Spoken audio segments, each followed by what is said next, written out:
So picking up from where we left off last time, repairing the Pietenpols fuel system that happened to have gotten gummed up rather badly with auto fuel. We're cleaning the carburetor, the gasculator, the primer, everything we can think of that goes along with that fuel system. So without further ado, let's get right back into it, shall we? Get our screen out of here.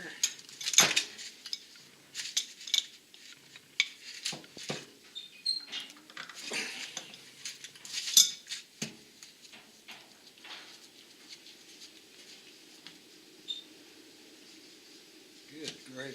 Yeah, that's all gummed up. Look at this, brand new gloves from Harbor Freight, and they're not even, these are supposed to be some tough gloves too. Oh, heck.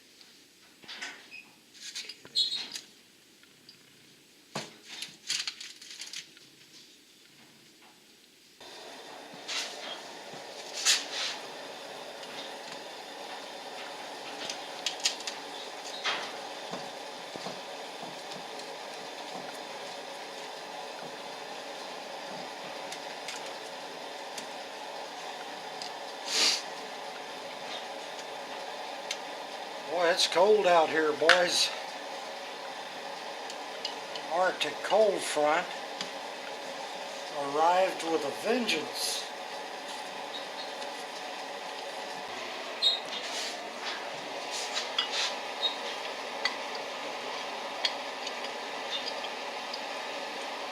Okay, there's the float. There's the needle.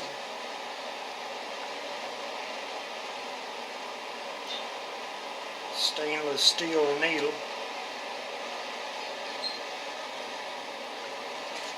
Now what I'm going to do is boil some water and then set it aside and put that float down in there. See if I can see any bubbles coming up. See if we've got a pinhole that's sinking the float.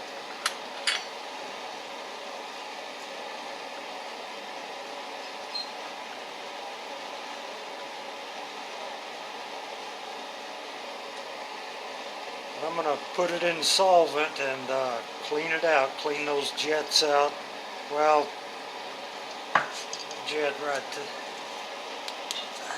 That little orifice right there looks plugged up. Yeah, that is plugged up. Yeah, it's plugged up.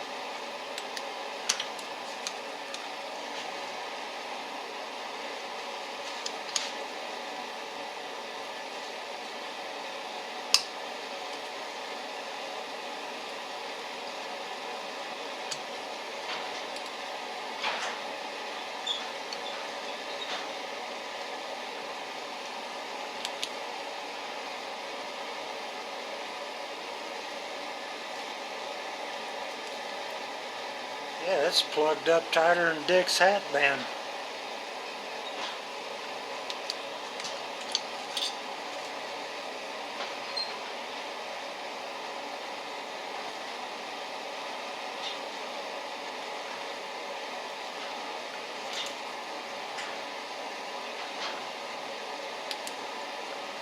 There we go. Yeah, it had some gummed up junk down there.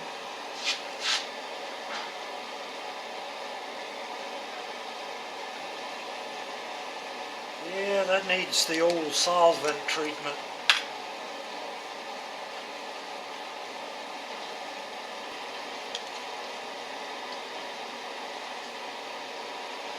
Give me about a gallon of avgas. Just drop everything down into the avgas. Don't want to get a real caustic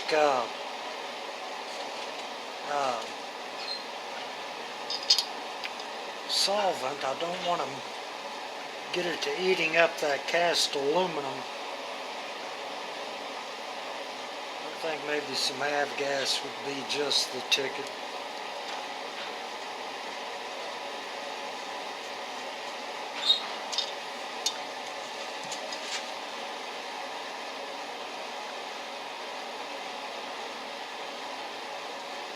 Look at that. Look how gummed up that is. Good gravy. Foot. That's nasty. It's all gummed up down in there. Varnished up. I don't know if you can see that or not. Sort of a mess.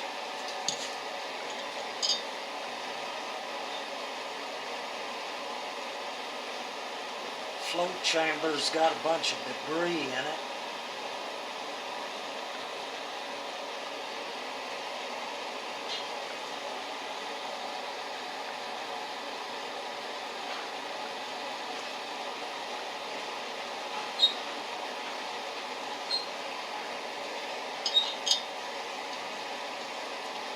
Okay, so I've got to get some avgas. Okay, I'm going to boil a little water, and then transfer it into this. And we'll dip our float down into the water and see if it bubbles. See if we've got a leak there.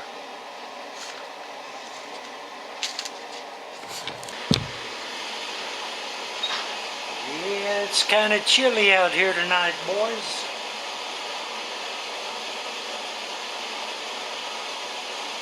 Man, it got cold really quick. It was probably, I don't know, 70 degrees earlier today.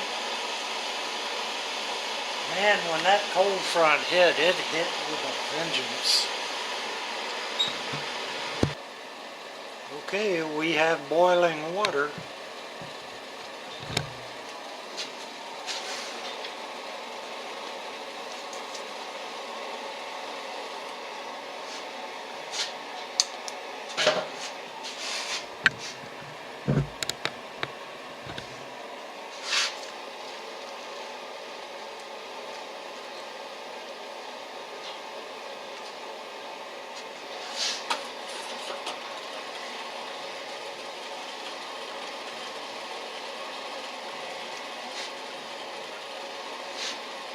Just simply drop that down in there and hold it submerged and see if we get any bubblings. Ooh, that's hot.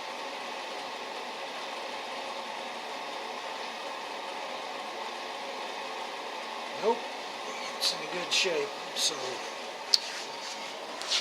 that float is in perfect shape.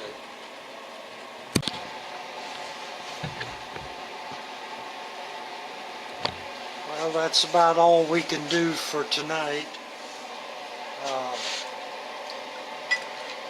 Since I don't have any solvent, and I should have thought to get solvent today, but or avgas, and I was out at the airport, but I just forgot it.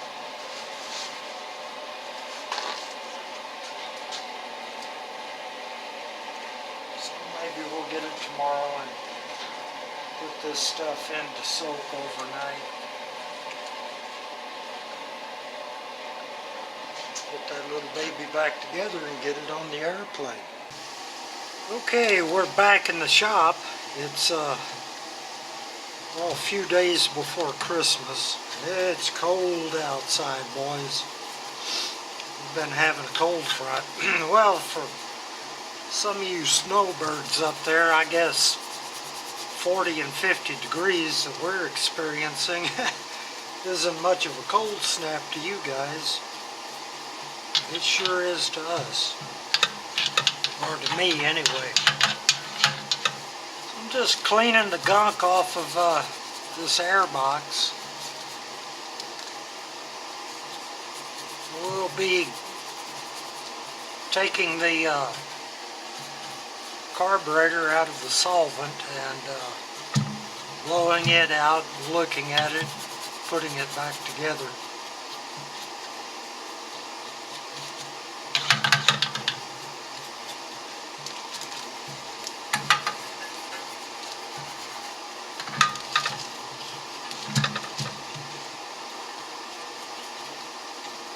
The solvent that I'm using right here is, it's just simply avgas.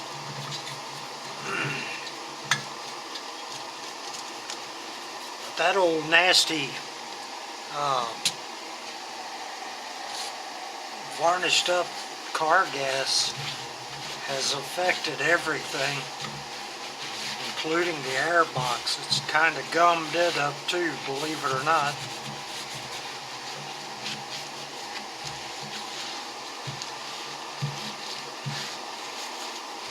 It's starting to look pretty good.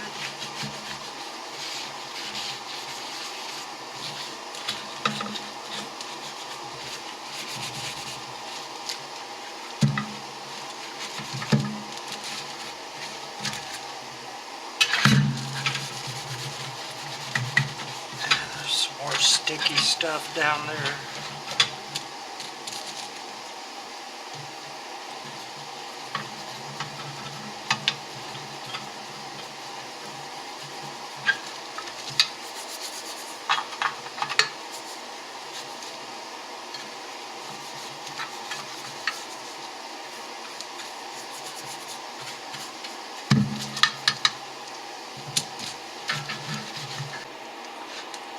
And now that we've got it blown out and cleaned up, lubricate the shaft.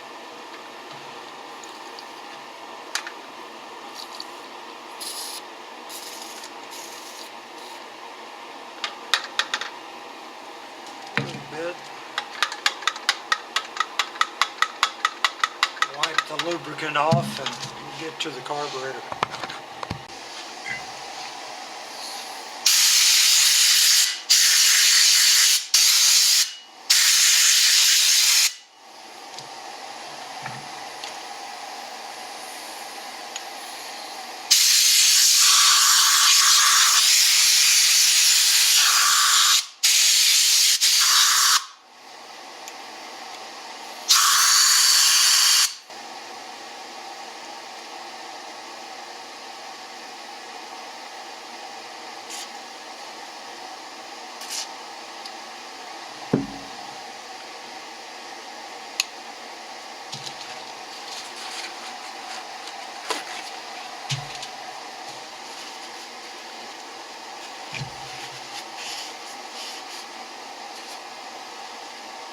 It's nice and clean.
Just wiping everything down with a little WD-40.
Just cleaning out the passages with a little stronger solvent. Starting fluid, actually.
Now before we put the gasket on and proceed any further, I'm going to clean the top of that mating surface from the WD-40 and so forth and so on.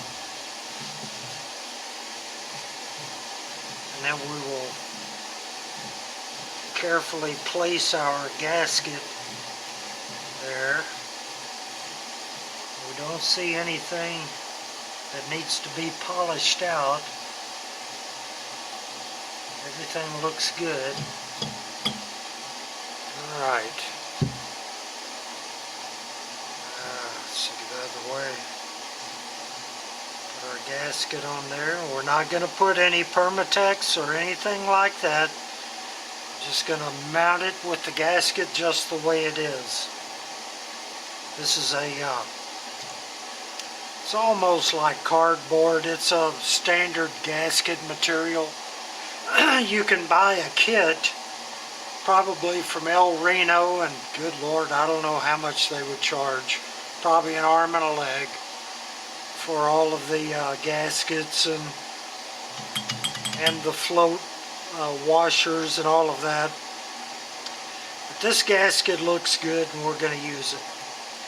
Or you could probably go down to AutoZone and buy your own gasket material. I've done that before, and use the old gasket as a pattern and make your own gasket. Now I've done that before. It's an aggravation, but you can do it. Now we're going to set that aside for the time being.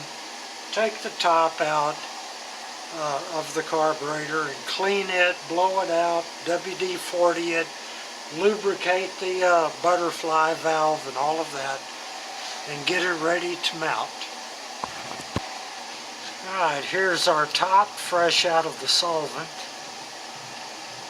I'm going to take the mixture cap and screws off so we can blow everything out.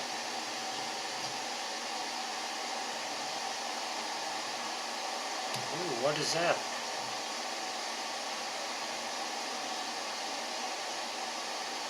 What in the world?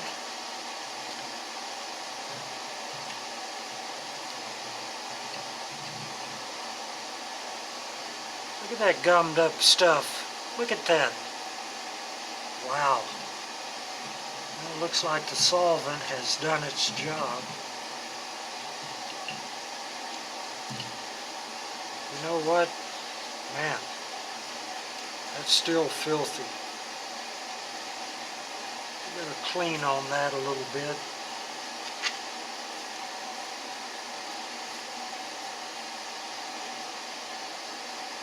Well, we're going to have to blow those little orifices out. Varnish up.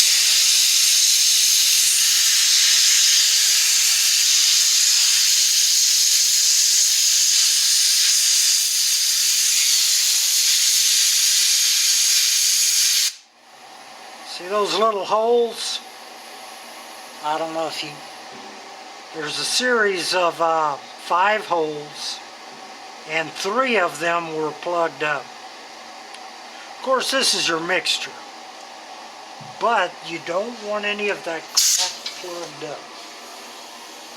So now, you know what, I'm going to go ahead and take that out. I'm going to see what's going on down in there.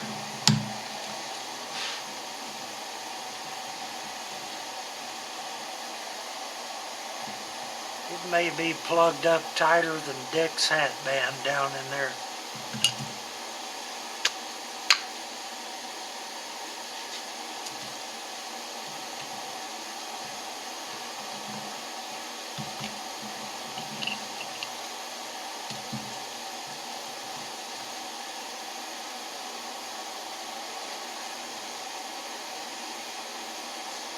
Got some varnish on the side of that.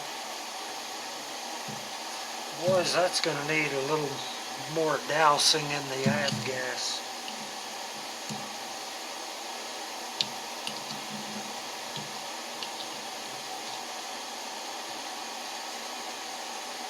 I'm going to dunk it in the avgas, and yeah, there's, look at that filth. I'll put it in the avgas and brush it out a little.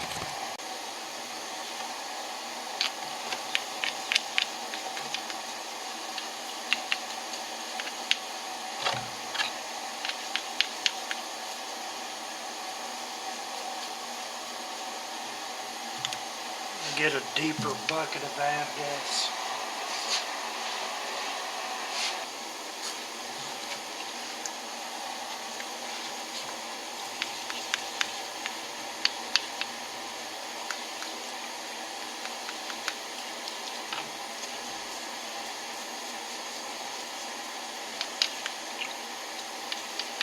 Well, I can't tell you, and I've probably said it already, how many of these Stromberg NAS 3A1 carburetors we used to go through. Good gravy, back in the 80s and the 90s. Me and my buddy Jamie Treat, well, mainly me and Jamie. Good gravy, we went through a bunch of these. We set up a flow bench and rebuilt. All good gravy. I would tend to guess back then, good Lord, I imagine I rebuilt probably 200 of these for customers. Setting the floats. The people were, you know, the EAA is a great organization, but they did not do anybody any service by getting, by pushing that car gas STC. That's the worst thing that ever happened. That's the worst gasoline you can use in one of these engines. Look, let's not fool each other. Everybody is not flying these every single day. And so they put avgas in it and they go off, and you know, they may not fly for 2 months and come back and then wonder why in the Sam Hill their engine isn't running right. Well, it turns out to be the damn car gas screwing everything up. And not only that, the first time people started putting car gas in their airplanes, the carburetors started leaking. They're just leaking. Well, it was because the specific gravity of car gas is different than avgas, and your float level was set up for avgas. Now you've introduced car gas and you've got a whole new problem. You've introduced a whole new can of worms. So you've got to go in there and reset the float level for avgas. Plus you've got to change the needle in the seat. The old needles and seat, well, the needles had the neoprene tip on them. And when you went from 80 octane avgas to 100 octane and then to car gas, it just screwed the pooch with those things. It created a lot of problems, and a lot of people got hurt because of that crap, trying to fly their airplanes on that stupid stuff. Everybody thought it was going to be a panacea. Oh boy, cheap gas, look at this, car gas. Well, and forgive me for being on a soapbox, but I've seen what it has happened. Now I'm sure there are people out there that are going to disagree with me. Well, you can go disagree to the wall, because I've seen what it does. I've seen the results of people being in accidents because they put the car gas in, they let it sit, they let it gum up, they went out and tried to fly their airplane, and they wound up with a stuck float or an engine failure because of that, and they got hurt. I don't know of anybody that has gotten killed, but boys, that's one of my pet peeves. Car gas, you'd be better off pulling out your root and peeing in your gas tank than using car gas for a fuel. Don't do it. Just don't do it. And if you can do it and get away with it, God bless you. But it's been my experience that it's been nothing but a misery. It's just, well, sorry for getting on that rant, fellas. But I've had friends that got hurt because of that. And we used to beg them. Well, you know, let's get on to better and happier things.